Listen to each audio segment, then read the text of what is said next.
Salam alaikum. Dans cette vidéo, nous poursuivons avec la partie base de données et système de gestion de base de données et les requêtes SQL.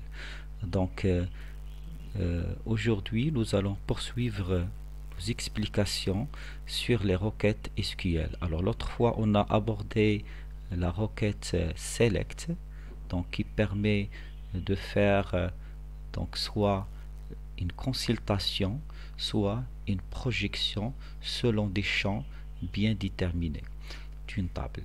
Donc euh, maintenant nous allons voir d'autres requêtes SQL qui permettent de mettre à jour les données d'une table, telles que la requête insert into, la requête update et delete. Alors commençons avec la requête insert into.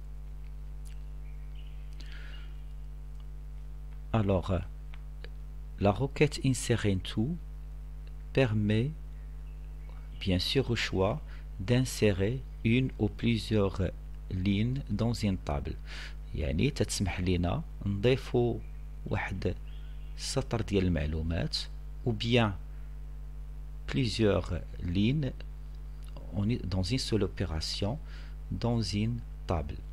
Alors sa syntaxe, donc elle est très simple. Donc on met le mot-clé insert into, on spécifie le nom de la table, puis on utilise le mot-clé value.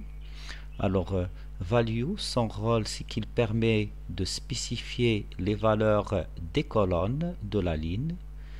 Donc on les renseigne en bas, telles que valeur 1, valeur 2, valeur 1, valeur 2, valeur 3, jusqu'à valeur n.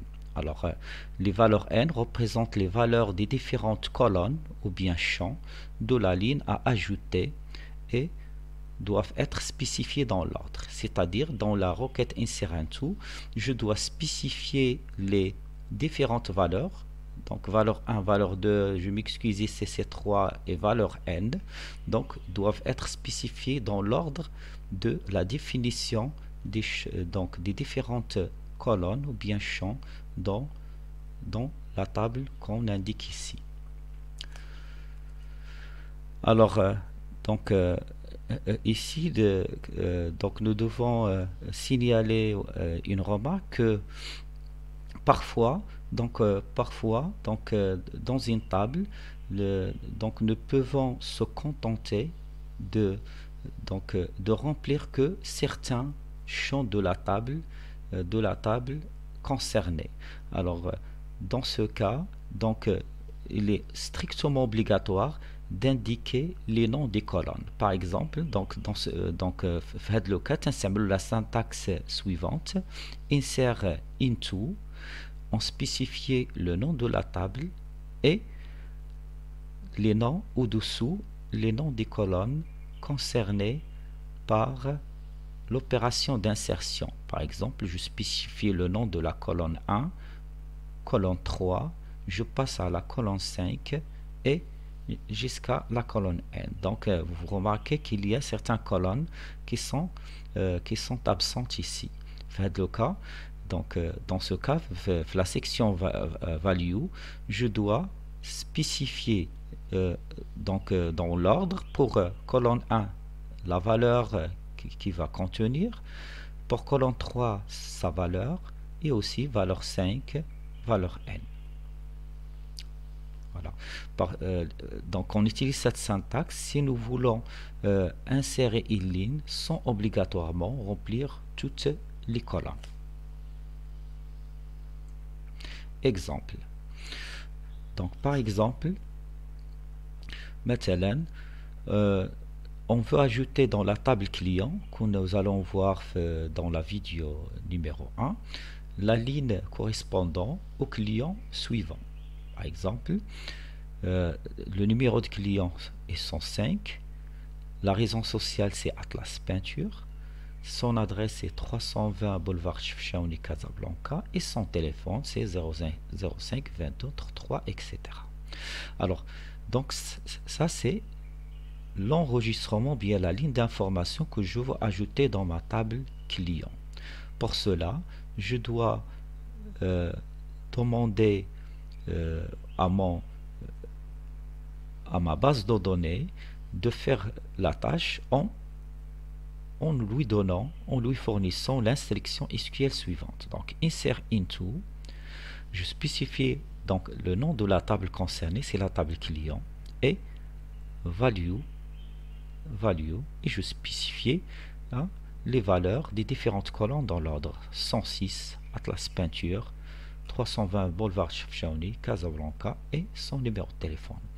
Alors remarquez bien que les champs numériques, par exemple le numéro du client, il est de type numérique, donc il n'est pas mis entre apostrophes. Par contre, les autres sont tous des informations alphanumériques, et pour cela je les place entre des cotes simples ou bien des guillemets simples. Deuxième exemple, c'est le cas où je veux insérer deux clients dans la table client ou bien deux lignes dans la table client simultanément. Donc remarquez, donc là, ici je mets donc insert into dans la table client, value, et je place les informations des deux clients l'un sur l'autre. Donc si j'ai même 3 ou 4, donc je les indique donc l'un en bas de l'autre. Maintenant, nous allons passer à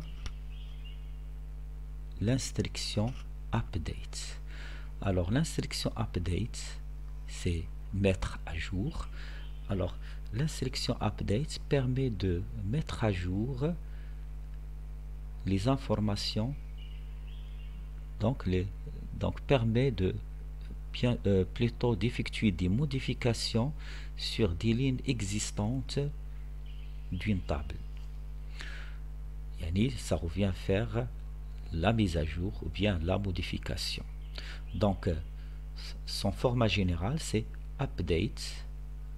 Je spécifie le nom de la table concernée par l'opération de modification ou bien de mise à jour.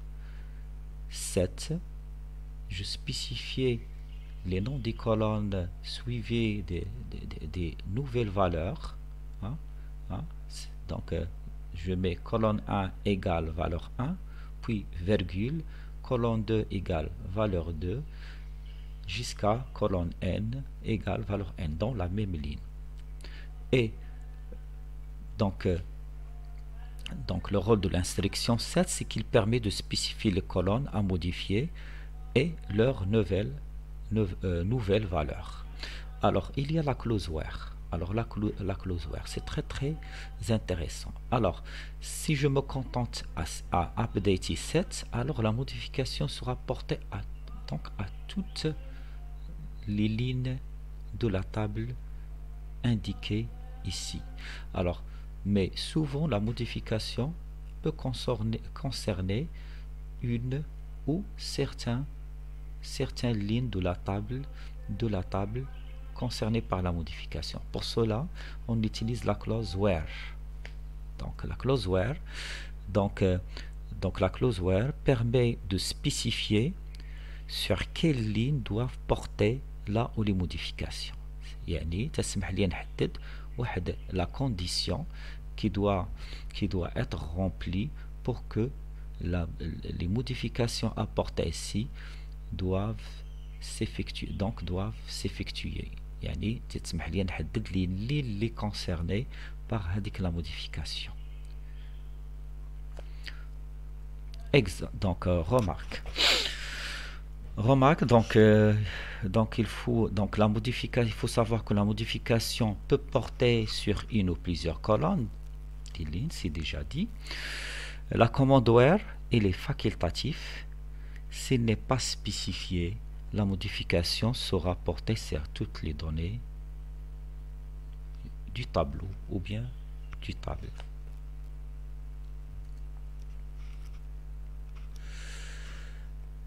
Et alors exemple, par exemple, on veut modifier le numéro de téléphone du client Transcode Azure, dont le code est 113, ou au nouveau numéro 05 34 30 40 50. يعني, par exemple, un client dans ma base de données, et plus précisément dans la table client, qui a changé de numéro. Il nous a communiqué le nouveau numéro de téléphone, alors pour le modifier dans notre base. Donc pour cela, la requête que je dois passer à ma base de données, c'est une requête update de mise à jour, et je dois l'écrire de cette manière. C'est update dans la table client set, c'est-à-dire placer, set,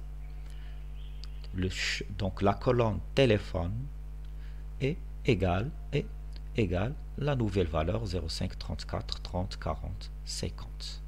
Et attention, c'est pas pour tous les clients, mais seulement pour le client Transcode Azure, le code, ou bien le code client 103. Donc where code client égale 103.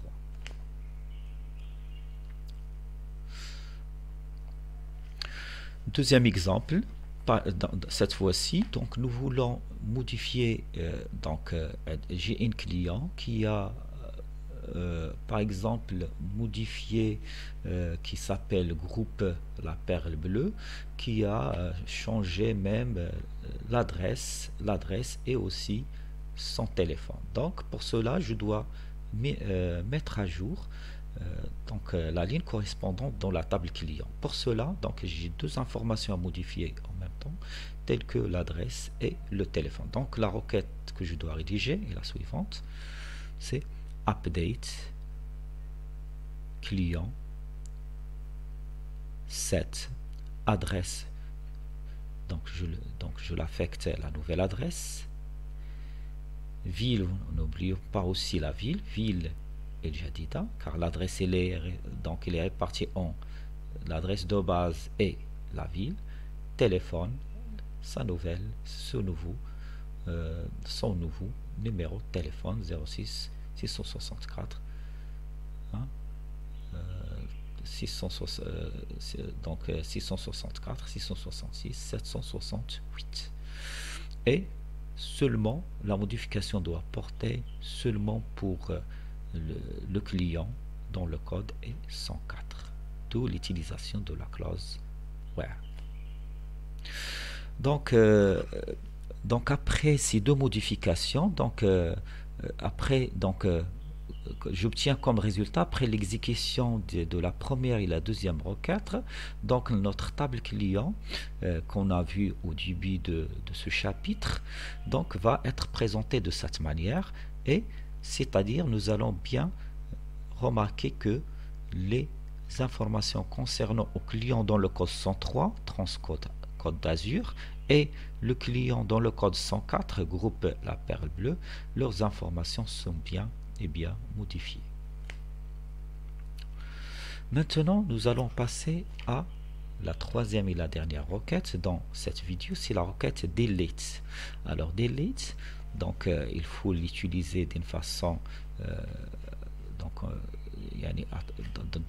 attentive, car il peut entraîner la suppression de toutes les données d'une table. Donc la requête delete, c'est une requête de suppression d'une ligne à partir d'une table.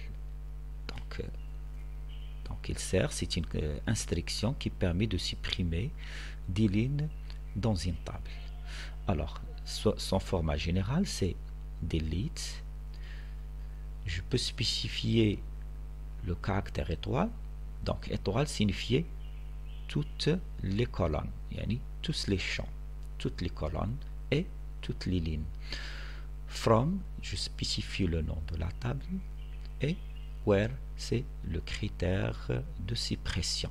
Seulement les lignes de la table indiquées ici qui satisfait cette condition qui doivent être supprimées. Donc from indique le nom de la table et where permet de spécifier le critère sur les lignes qui doivent être supprimées.